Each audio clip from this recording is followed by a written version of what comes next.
come to the end of 1.5 days of very intensive discussion, and very fruitful, I would say, because I have been most of the time here. I was impressed with the commitment to the whole series of what are called coarse grains, underutilized grains, or unrecognized grains, minor millets, major millets. But I think this is the first thing that occurs to me, that this particular project, which is unfortunately ending now, this is the final meeting of this phase of the project, has really been a catalyst in trying to get public understanding, scientific understanding, and political understanding of the need for attending to these crops. As was repeatedly mentioned in the case of India, several steps were taken by the government of India, but I think in the last beautiful summing up of Stefano, he put all his suggestions under building and enabling policy environment, because we all know technology alone can show the way, but it is only public policy which can make it implementable at the level of the field. In other words, the amount of money which has to be invested in research, extension, infrastructure development, and also above all pricing, marketing and pricing, assured marketing.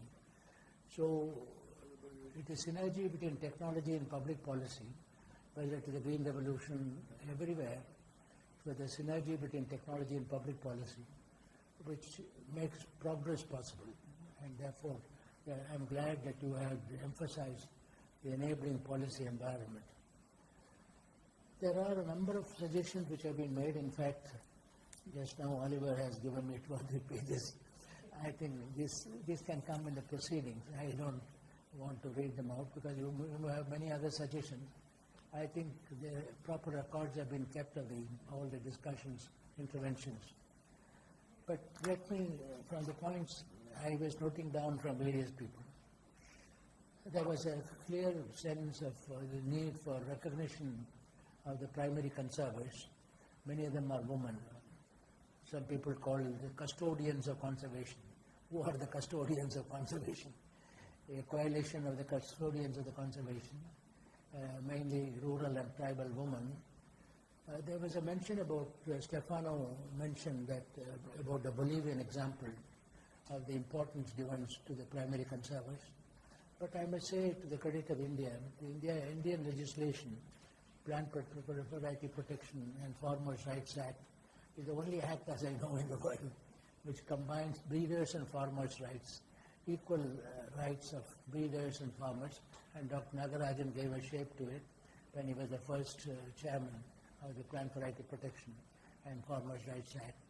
In fact, Stefano, as a result of this, the UPO has said they won't recognize the Indian legislation unless you remove the farmers' rights. We said the UPO should become an international union for the protection of farmers and breeders' rights, not the other way around. There can't be only protection of breeders' rights, there should also be farmers' rights. And farmer, I am using the sense, farmer is a cultivator, farmer is a conserver, farmer is a scientist, he creates and so on. But out of this, in this particular case, we are talking about farmer's role or farm woman's role when we say farm, as conservers, as primary conservers of biodiversity. We won't have all these minor millets and so on still existing. I showed you the book by Waitman, The Lost Crops of the Incas, The Lost Crops of Africa. You see, so many plants have been lost. But somebody had taken some interest. Same is true in animal breeds also. I know the Congaian breed of cattle in Tamil Nadu, the Pategar of Palayakotai, practically saved it, and so on. Now, of course, the ICR is a National Bureau of Animal Genetic Resources, which are going on. So one important point which was made from the beginning is the custodians of conservation, and how do we really protect them, encourage them, reward them. I mentioned the Indian example of when Nagarajan was chairman, the Genome Savior Award was instituted to give recognition and reward. So many things will have to be done. After all, how long will they continue? But above all, if there is a market, then they will certainly. Second point which is made about the demand-supply equation, both need attention. How to increase demand and how to also step up supply. If the demand is increased, you need so both at the level of the production as well as the production of consumption. This is where what I called some years ago, which is now being used with the 4C approach: conservation, cultivation, consumption, and commerce. All the four need concurrent attention. Conservation needs attention. Cultivation, there was some remark, they can be grown organically, like organic farming. That's true, because in fact today, most of the minor millets and so on, nobody applies fertilizer to them. They are organic, they are natural, but whatever it is, then the conservation, consumption, the culinary characteristics, culinary diversity, how to make it more attractive to the middle classes in the urban areas. That's very important. That is where a number of examples were shown, how people are, the number of people are now coming forward to make products from minor millets which are more acceptable to urban middle class families and so on. Breakfast cereals, breakfast food. So the consumption part, unless you increase it, demand will not grow. Demand will not grow, consumption has to be increased. Consumption will be increased only if the culinary characteristics. Mr. Jagjeevan Ram, when he was Minister for Agriculture, frequently used to mention to scientists, you only talk about yield, but don't forget the tongue. The food goes to the tongue, and therefore think of the quality also of the food, not merely the quantity of yield. So I think that many times we forget this point. It's very important to keep it in view. So I think the demand supply, both of them require attention, and the 4 C's I said, the conservation, cultivation, consumption, and commerce, require integrated attention. In the area of marketing, how do you make guarantee prices, or at least at minimum assured remunerative marketing on the one hand, and how do we ensure enough sourcing of material? Because the mention was made by some of the commercial companies, including one company, Soulful, which had a demonstration here. Their major problem is sourcing of material. Sourcing of material on a regular basis, unless you self-cultivate it and so on. And so this is an important point which comes in when you producer and consumers, both of them will have to be. The next point which several people emphasize is the lack of interest in the younger generation. Of course, the younger generation is not only in minor millets, but it's a question of agriculture itself, agriculture. In fact, we have a chapter in the Farmers Commission report called Attracting and Retaining Youth in Farming. And we recently had a meeting in Guntur, the Youth Science Congress, where also this point came. How do you attract the younger generation? Already, the younger generation will be attracted only, not merely millets and minor millets, but also the value addition part, the commercial part, unless they can get a reasonable income. Why should I can't ask a child to go into it without, and I should some kind of income for their own livelihood. So we have to stimulate interest in youth. The scaling up of some of the points which are mentioned here, which are shown, including the morning presentation, what kind of policy environment you require for scaling up. You have created an interest. In India, again a mention was made about the National Food Security Act, Food Security Mission, which have included these crops also for the first time. That's a very important step. I was only sorry that my suggestion of a Nutri-Farm, which approved by the finance minister, money was provided, but nothing was done in action. I think it's still, because that's one method of introducing farmers. How do you integrate nutrition and agriculture? We have a project called LANSA, many of you might know, leveraging agriculture. Dr. Prakash Shetty, who is the director, the CEO of the project, is also here. He himself is an eminent nutritionist for many years in FAO and so on. So how do you really scale it up, policy, environment, and first step, which was mentioned by some people in the PDS. PDS is what the food security bill, 1 rupee per kilo, 2 rupees for wheat, and 3 rupees for rice. That's the order of purchases. Procurement is important, and procurement means production is important. It's a chain, production, procurement, and public distribution. All the three will have to go. You have to have production. Somebody has to procure it, either private sector or public sector. And finally, the distribution of the material. Now, I'm glad several people emphasize the importance of reducing drudgery, particularly women, and also the new kinds of machinery and equipment which is needed, processing equipment. There was a CFTRI equipment which was mentioned, but there are many others which are coming up now. And that makes the life of the very word coarse cereal in a way came from the need for processing, milling, processing.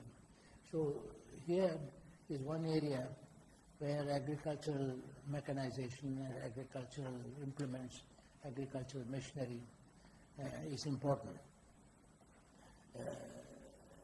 Processing equipment not only to reduce drudgery, but also to ensure that the quality of the grain is not lacked. Similarly, packaging, the whole area of post-harvest technology, post-harvest management, apart from production management, post-harvest management. In the popularization of these, I was very intrigued by the Jowar Rath. It's an interesting idea. It is nowadays, we have a train, science train and so on. It goes. It's one method of spreading the message, propaganda. But ultimately, the scale will come up only if it is included in the PDS, if the government purchases it, and if the Food Security Act, as and when it becomes operational, because there's been a government shift, there has been some rethinking on certain areas. The Shanta Kumar committee has made some recommendations about the percentage of people who should be covered and so on. It will take some time to retain. As and when it is done, if you want to really include millets, minor millets and so on, there is need also much more of nutritional literacy and education of the value of these grains. There was a question of area under millets is declining. Somebody said the area under millets is declining, and how do we really reverse the decline? Only obviously, the area was declining, as I think Oliver said about Kolli Hills. It was declining. Other crops were trying to take over, like tapioca and pineapple and so on. But once there was a market and once there was a processing, there was a milling, new kinds of machinery which reduced the drudgery. Even women who did not really felt little, these grains require a lot of energy, human energy. And most of them, are not very well nourished, undernourished people. So I think once you provided the post-harvest equipment, it became a very useful one.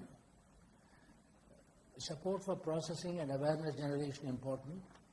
Then there was a question of centers of excellence in some of these cases. I think some of them are here, and I'm glad ICR has upgraded the directorate into an institute for millets. It's a very important step. They can look at the problem in its totality.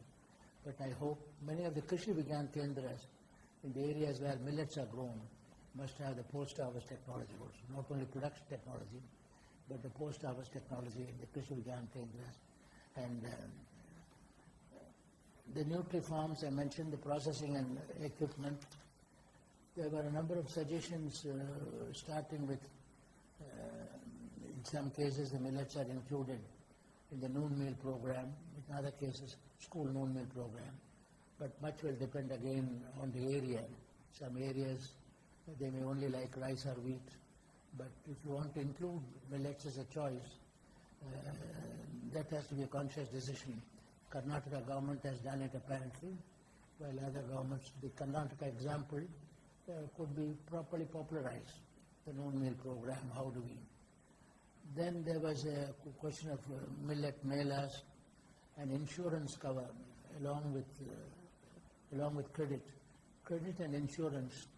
There can be an integrated policy for providing both credit and insurance. And credit, since Janagi is here, most of these crops are dealt with by women or play a greater part. But unfortunately, the Mahila Kisans don't get Kisan credit card because many times they don't have patta to the land. Unless you have a land right, the NABARD doesn't give. In fact, when we asked NABARD, out of many crores of Kisan credit cards, how many have you given to women farmers? They had no data. They had no gender disaggregated data. But at the same time, they said, must be very small because of the problem. Even in Vidarbha, in the suicide areas, we found that the widow did not have their patta to land. With the result, very difficult to get credit and so on. So I'm glad that some of you emphasized on the need for credit, and there was also the question of Ashish Vele particularly mentioned about the profitability as essential criterion for sustainability. I think I agree with you. After all, you can't be, unless it's a philanthropic institution or if it's a highly government subsidized institution, profitability is important. Profitability is important. Not undue profitability, but there was a debate about hybrids versus open pollinated land, the varieties and so on. So you have the problem of how to ensure economic viability. If in the private sector, how do you ensure economic availability and open pollinated varieties while native? I'm glad that the area of biofortification is going well and covers some of the millets with reference to iron, zinc, vitamin A, vitamin B12 and so on. It's important.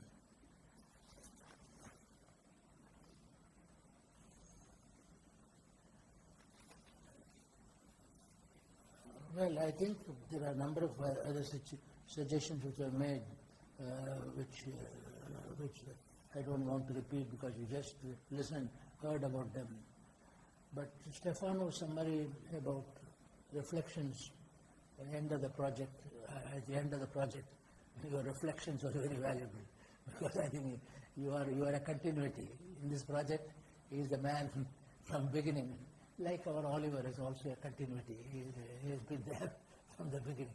Some people have been there from the beginning, and so your knowledge is vast, and we value your suggestion that building and enabling policy environment, technology and public policy, and documentation and monitoring, which you mentioned, is also very important. I think already this particular meeting will help to document, but monitoring of progress. You refer to the Community Biodiversity Register that was started in India by Madhav Gadgil and his group in Bangalore. We have in Wayanad, many other places, the Community Biodiversity Register. It's a very good one to familiarize the local community of their own heritage, of their own agro-biodiversity heritage. In fact, in our Biodiversity Act, we have even one, when I drafted it first, when I made a provision that some of the sacred groves and others can be declared as local heritage. There is UNESCO's World Heritage Site. Those are very big. There is also FAO's globally important agricultural heritage sites. But I said we can have local heritage, a good area with a lot of biodiversity, particularly a sacred grove which contains a lot of keystone species. You can declare it as a local heritage. So heritage, the local heritage, national heritage, international heritage, the biodiversity register certainly helps you also to protect your IPR, what is called biopiracy. Normally referred to taking away the material. One way is to chronicle it in the case of the biodiversity register. The international treaty was also mentioned. It's a very important treaty. It provides a methodology. Apart from the Global Biodiversity Convention, the International Treaty of FAO provides specifically for farmers' rights. And as I said, we are the only one in India through legislation implemented that particular provision. I have been telling the FAO, you better talk to UPAO and convince them that just because a legislation includes provision for farmers' rights, You cannot say you are not eligible to become a member of UPOG, Union of Protection New Varieties. Varieties have got two people, one is the farmer, the other is the breeder. Both of them are important. The National Food Security Act of India is an innovative act. It also adopts a life cycle approach with special attention to the first 1,000 days of a child's life. More and more there is a growing emphasis on children, very young babies' foods. And here again, what role millets? Some people feel millets are a little more difficult to digest than other kinds of, when you give kanji or something to the young child. So I think our home scientists will have to show what kind of products for the 1,000-day child, up to the 1,000-day child. Now, there was also a mention, I think it was Stefano, about IUCN and Biodiversity International coming together. IUCN is a knowledge body. Worldwide Fund is an action body. That is how they both were started. WWF was a branch of IUCN, started in that way. IUCN, you showed the picture in Korea, the Biodiversity International, and also many others also. Now the Trust in Germany, it's a global, what is it called? Right, she has come here twice, the director of that one. So I think all these, what we call a coalition, some of them I referred to when the question was made about certification, that is the grain which has been conserved must have his suggestion was a label. Labeling is a very good idea. This is the product of conservation by the Kolli Hills community or by the Koraput community. That kind of certification, how do you give it? What is the authority under which you give the certification? That's why while referring to organic farming, I refer to IFOA, International Federation of Organic Produce Movement. They are bound by certain rules and regulations. They have their own, the World Trade Organization and also the Tropical Timber Organization. They have also some guidelines for declaring ecologically sound timber.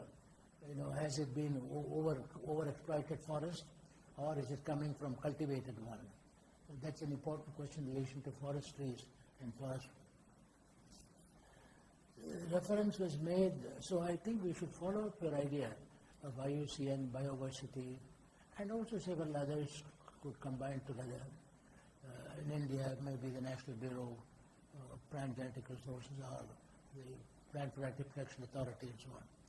But we should follow up the idea of a consortium of one consortium is of primary conservers, the custodians of conservation. The other is the organizations which are working for conservation. Now, several speakers mentioned about the role of tribal women and rural women and how to really empower them, the empowerment of these women in terms of technology, in terms of training, in terms also of credit availability and insurance and so on. The climate risk management, if you look at the millets now, we are saying climate smart, we say. In the sense, I showed you a picture yesterday of what happened in California last year. Very, very severe drought. Under those conditions, they came to the conclusion that some of the earlier crops, which were millets, should be now revived. The last crops of the Incas, they must be revived. Therefore, the 3 or 4 attributes of banana millets. One is they are much less prone to climate risk because the water requirement is less. Secondly, they are nutritious. And thirdly, they are crops which are cultivated in somewhat marginal and dry farming lands and so on. The number of attributes which are there which are important here. And they require less irrigation water. Well, I think I can go on looking at my notes and giving more points, but most of the important points. Let me again conclude by saying that I am glad at long last this group of crops, because earlier days our food basket was very wide. it has gradually shrunk 3-4 major crops from hundreds of crops, wheat, maize, potato, soybean and rice and so on. We must enlarge the food basket again. If we want to become climate smart, we must enlarge the food basket, both from the point of view of nutrition security and climate security. Both of them we require to enlarge the nutrition. Now this project, which is third phase, I hope it will not, one phase of the project may come to an end, but the project should not come to an end.